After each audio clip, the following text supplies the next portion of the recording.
Hello everyone, this is Dinesh. I welcome you all once again in our YouTube channel Azad high school. आज की मेरी video है class 4th के students के लिए from their subject real English and the chapter name is dreams, जो लिखी है CF अलेक्जेंडर ने। तो जैसे कि आप सबको पता है कि हर एक का कोई ना कोई ड्रीम होता है, हर एक का कोई ना कोई सपना होता है। सपने जो होते हैं वो आदमी दो तरह से देखता है। एक सपना वो जो हम रात को सोते वक्त देखते हैं, और एक सपना वो होता है जो वो अपनी लाइफ में कुछ करना चाहता है, अपनी लाइफ में कुछ बनना चाहता है, जो उसका एम होता है, उसका एम्बिशन होता है। एक सपना वो होता है। तो हर एक आदमी का, हर एक स्टूडेंट का अपना एक अलग सपना होता है। कोई स्टूडेंट्स जो होते हैं वो क्या करना चाहते हैं, वो क्या बनना चाहते हैं, उनका क्या सपना होता है कि वो इंजीनियर बने। कुछ स्टूडेंट्स होते हैं उनका क्या एम होता है, उनका क्या सपना होता है कि वो डॉक्टर बने। और कुछ स्टूडेंट्स ऐसे भी होते हैं जो क्या बनना चाहते हैं, कोई एक आर्मी ऑफिसर बनना चाहता है, कोई लॉयर बनना चाहता है। तो हर एक स्टूडेंट, हर एक आदमी का जो है वो एक अपना अलग अलग सपना होता है। तो यहाँ पे भी जो पोइट का सपना है वो भी एक अलग तरह का सपना देख रहे हैं। वो CF अलेक्जेंडर जो है उनका भी एक सपना है, किसका? फेरी लैंड का। ठीक है, तो यहाँ पे हम फेरी लैंड के बारे में पढ़ेंगे, वो सपना जो CF अलेक्जेंडर ने देखा है। तो चलिए पढ़ना शुरू करते हैं। Beyond the mountain line the grey stone and the boulder, beyond the growth of dark green pine that crowns its western shoulder, there lies that fairy land of mine unseen of a beholder। First paragraph में poet जो है वो क्या कहने की कोशिश कर रहे हैं कि पर्वत रेखा के उस पार। अगर आपने देखा होगा, आपके घर से अगर कोई हिल स्टेशन बहुत दूर है या आपके घर से पर्वत दिखते हो, माउंटेन्स दिखती हो, तो आपने क्या देखा होगा कि पर्वत जो है वो एक रेखा बनाते हैं, एक लाइन बनाते हैं। ठीक है, तो यहाँ पे पोइट जो है वो क्या कहने की कोशिश कर रहे हैं कि पर्वत रेखा के उस पार एक ग्रे रंग की बहुत बड़ी चट्टान है, एक बहुत बड़ी पर्वत की चट्टान है, जो कि गहरे हरे भरे देवदार के वृक्षों से ढकी हुई है। वो पेड़ हैं जो उन पहाड़ों को, उन चट्टानों को पूरी तरह से ढके हुए हैं। पाइन, ग्रीन पाइन का मतलब यहाँ पे क्या है कि हरे देवदार के वृक्ष जो उन पहाड़ों को पूरी तरह से ढके हुए हैं। मीन्स आपने पहाड़ों पे देखा होगा, अगर आप कोई हिल स्टेशन गए हों, जैसे हिल स्टेशन हो गया हमारा मसूरी, कुल्लू मनाली, श्रीनगर, कश्मीर, भद्रवाह, डोडा, अगर इस साइड आप गए हों तो आपने देखा होगा कि जितने भी पहाड़ होते हैं, जितने भी चट्टानें हैं वहाँ की, तो पूरी की पूरी देवदार के वृक्षों से ढकी हुई होती है। उसके आगे क्या कहने की कोशिश कर रहा है, that crowns its western shoulder there lies that fairy land of mine unseen of a beholder. वहां पे मेरा फेरी लैंड है। फेरी लैंड यानी कि परियों का देश है, जो कि ना तो किसी ने आज तक सोचा है और ना ही किसी ने उसे आज तक देखा है। तो पोइट जो है वो अपने फेरी लैंड के बारे में यहाँ पे ड्रीम कर रहा है, उसके बारे में सपना ले रहा है कि मेरा जो फेरी लैंड है वो किस तरह का है। जो फेरी लैंड है वो पर्वत के उस पार है। यहाँ पे ग्रे रंग की, यहाँ पे ग्रे रंग की बहुत बड़ी बड़ी चट्टानें हैं, और उन चट्टानों को गहरे हरे देवदार के जो वृक्ष हैं वो उनको पूरी तरह से ढके हुए हैं। आगे सेकंड पैराग्राफ है। Its fruits are all like rubies rare, its streams are clear like glasses, their golden castles hang in the air and purple grapes in masses, and noble knights and ladies fair come riding down the passes। अब second paragraph में poet जो है वो क्या कहने की कोशिश कर रहा है, क्या बता रहा है, its fruits are all like rubies rare। यहाँ पे क्या कहने की कोशिश कर रहा है कि वहाँ के जो फ्रूट्स हैं, वहाँ के जो फल हैं, वो एक तरह से रूबीज की तरह है। रूबीज क्या होता है? एक तरह का बहुत ही कीमती पत्थर, मतलब वो पत्थर है जो बहुत कम पाया जाता है और बहुत रेयर मिलता है और बहुत ज़्यादा कीमती भी होता है। तो इस फर्स्ट लाइन में पोइट जो है वो क्या कहने की कोशिश कर रहा है कि वहाँ के जो फ्रूट्स हैं, वहाँ के जो फल हैं, वो एक तरह से रूबीज की तरह है, एक तरह कीमती पत्थर की तरह हैं। Its stream are clear like glasses. Streams क्या होती हैं? जो बहता हुआ पानी होता है, यानी कि वहाँ की जो नदियों की जो धाराएं हैं वो बहुत ही ज़्यादा साफ हैं, जिसके पानी के आर पार जो है वो देखा जा सके, ठीक है। And purple their golden castles hang in the air, और वहां का जो सोने का महल है वो एक तरह से हवा महल है, मीन्स उसको किसी की भी सपोर्ट नहीं है, वो हवा में एक तरह से फ्लोट कर रहा है। वहां का जो हवा महल है, ये कौन कह रहा है, ये कौन सपना देख रहा है, सीएफ अलेक्जेंडर, जो इस पोइम के पोइट हैं। तो वो इस तरह का सपना देख रहे हैं कि उनका जो फेरी लैंड है वो कुछ इस तरह से दिखता है, कुछ इस तरह से उसका उन्होंने वर्णन किया है। आगे है and purple grapes are masses, और वहां के जो पेड़ हैं उनके ऊपर पर्पल रंग के ग्रेप्स लगे हुए हैं, मींस बैंगनी कलर के जो है वो ग्रेप्स लगे हुए हैं, और जो कहीं पे भी नहीं पाए जाते। And noble knights and ladies fair come riding down the passes, और वहां के जो शूरवीर सिपाही हैं, नोबल नाइट्स कौन से होते हैं, शूरवीर सिपाही, और वो जो वहां के शूरवीर सिपाही हैं वो पर्वतों के बीच के रास्ते से वहां की खूबसूरत रानियां जो है वो वहां पे घूमने के लिए आती हैं। तो ये था dream of the poet CF Alexander about the fairy land, कि उनका जो फेरी लैंड है वो कुछ इस तरह का है। जैसे कि हम कुछ सपना देखते हैं, हमारा भी कोई ना कोई सपना होता है, हर एक आदमी का एक अलग सपना होता है कि उसका घर जो है वो किस तरह का होना चाहिए, उसका घर जो है वो एकदम शानदार होना चाहिए, एकदम चमकदार होना चाहिए, घर के आगे एक खूबसूरत सा गार्डन होना चाहिए। तो हमारा भी एक तरह से इस तरह का सपना होता है कि हमारा अपना घर हो और घर जो है वो बहुत ज़्यादा खूबसूरत हो। और यहाँ पे भी सीएफ अलेक्जेंडर जो इस पोइम के पोइट हैं, उनका भी एक सपना है कि उनका क्या हो, एक फेरी लैंड में घर हो, और वो किस तरह से हो, जो उन्होंने इस पोइट के अंदर जो है वो वर्णन किया है कि उनका जो फेरी लैंड है वो कुछ इस तरह का है। तो ये थी हमारी पोइम अबाउट ड्रीम्स के बारे में।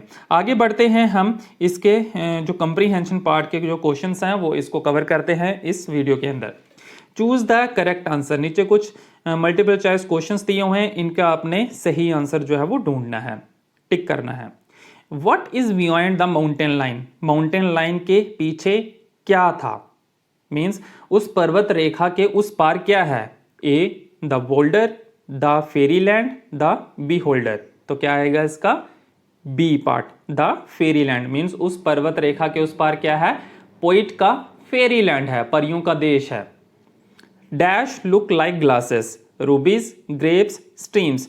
तो ग्लास की तरह, शीशे की तरह कौन सी चीज थी जो शीशे की तरह दिखती थी, स्ट्रीम्स थी, जो वहां के नदी की धाराएं थी वो एक तरह से स्ट्रीम शीशे की तरह थी, जिसके आर पार जो था वो देखा जा सके, और जो इतना ज्यादा साफ है जिसके आर पार जो है वो हम देख सकते हैं। The golden castles are dash along the passes in the air among the pine trees। Golden castle, जो सोने का महल है, वो कहाँ पे है, along the pass, हवा में, in the air, या among the pine trees, या उन देवदार वृक्षों के साथ में। तो कहाँ पे है वो, in the air, वो हवा में फ्लोट कर रहा है, ठीक है। तो ये था A1 पार्ट। नेक्स्ट है A2। Read the poem carefully, match the words in column A with the adjectives in column B without referring back to the poem. Column A के जो वर्ड्स हैं उनको हमने मैच करना है विद द एडजेक्टिव्स, जो adjectives दिए हुए हैं कॉलम बी के साथ। जैसे फर्स्ट है ए शोल्डर, शोल्डर किसके साथ मैच करेगा, वेस्टर्न के साथ। बी रूबीज, रूबीज किसके साथ मैच करेगा, रेयर के साथ। पाइन, पाइन किसके साथ मैच करेगा, डार्क ग्रीन के साथ। लेडीज किसके साथ मैच करेगा, फेयर, फेयर लेडीज। ग्रेप्स किसके साथ मैच करेगा, पर्पल, पर्पल ग्रेप्स। मींस जो कॉलम ए में वर्ड्स दिए हुए हैं और जो कॉलम बी में वर्ड्स हैं, बी में क्या है, एडजेक्टिव्स, मींस कॉलम ए की विशेषता को दर्शा रहे हैं कि उनकी कौन सी विशेषताएं हैं, ठीक है। जैसे रूबीज हैं, लेकिन रूबीज की विशेषता क्या है, रेयर, बहुत कम पाई जाती हैं वो। पाइन, पाइन क्या है, देवदार के वृक्ष हैं, लेकिन उसकी विशेषताएं क्या है कि वो डार्क ग्रीन, डार्क ग्रीन हो गया, आपके गहरे हरे कलर के जो देवदार के वृक्ष होते हैं वो उनकी विशेषताएं हैं, ठीक है। तो कौन सा किया था हमने, लेडीज, तो लेडीज का क्या था, फेयर लेडीज, खूबसूरत औरत। ग्रेप्स, इसका किसके साथ मैच आएगा, पर्पल, पर्पल रंग के ग्रेप्स, मींस पर्पल जो है वो ग्रेप्स की विशेषता को दर्शा रहा है। नेक्स्ट नाइट्स नोबल मीन्स शूरवीर सिपाही। कैसल्स महल है लेकिन उसकी विशेषता क्या है, गोल्डन सोने का महल। तो ये था हमारा A2 पार्ट। नेक्स्ट है A3, name 3 things that are between the poet and the fairy land. कौन सी 3 ऐसी चीजें हैं जो पोइट और फेरी लैंड के बीच में हैं। तो इसका आंसर आएगा the mountain line, comma the grey stone and the boulder and the growth of dark green pine are between the poet and the fairy land. एक बार फिर से सुनिए, the mountain line, the grey stone and the boulder and the growth of dark green pine are between the poet and the fairyland. Second question है, what are compared to rubies? इसका answer है the fruits in the fairyland are compared to rubies. जो वहाँ Fairyland के जो फल हैं, जो फ्रूट हैं, उनको रूबीज के साथ कंपेयर किया गया है। थर्ड है, if this poem had a third stanza, what other things would the poet have talked about? Use your imagination and write as many things as possible. अगर इस पोइम के अंदर थर्ड पैराग्राफ होता, mean third stanza होता, तो उसमें poet ने किन चीज़ों के बारे में बात की होती। तो हमने अपनी इमेजिनेशन को यूज़ करना है और उन चीज़ों के बारे में लिखना है। जैसे फेरी लैंड में जो फर्स्ट 2 पैराग्राफ्स थे उसमें पोइट ने जो है वो अपनी इमेजिनेशन का यूज़ किया है कि उसका जो फेरी लैंड है वो माउंटेन, वो उन पर्वतों के उस पार है जो कि जो पर्वत जो है वो पूरी तरह से हरे गहरे देवदार के वृक्ष से ढके हुए हैं, और उस पार जो है वो एक हवा महल है, एक सोने का कैसल है, एक सोने का महल है। और क्या उसने डिस्क्राइब किया है इसमें कि वहाँ के जो पेड़ हैं वहाँ पे पर्पल रंग के ग्रेप्स लगते हैं, वहाँ की जो स्ट्रीम्स है वो इतनी साफ है कि उसके आर पार जो है वो देखा जा सकता है, it looks like a glass. तो ये इमेजिनेशन यूज़ की है पोइट ने इस पोइम के अंदर फर्स्ट 2 पैराग्राफ्स के अंदर। तो हमने अपनी इमेजिनेशन का यूज़ करके, आप स्टूडेंट्स ने अपनी इमेजिनेशन का यूज़ करके ये बताना है कि और क्या क्या हो सकता है फेरी लैंड के अंदर। ठीक है, तो इसका आंसर जो है वो आप खुद से अपनी इमेजिनेशन का यूज़ करके आप इसका आंसर लिख सकते हैं। नेक्स्ट है sounds and pronunciation. Listen to your teacher read out the following list of words, in which of the words do you hear the sound of letter R stands for. List 1, grey, stream, ruby, crown, fruit.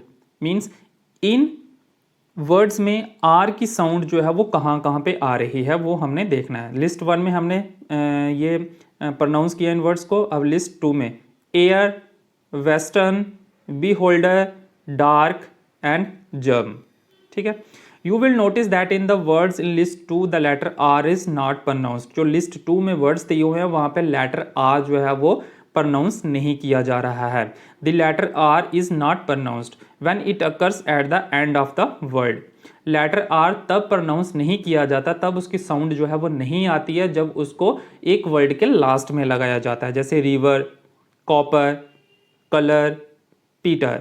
ठीक है, तो means in words को pronounce करते हुए are जो है वो थोड़ा सा साइलेंट हो रहा है।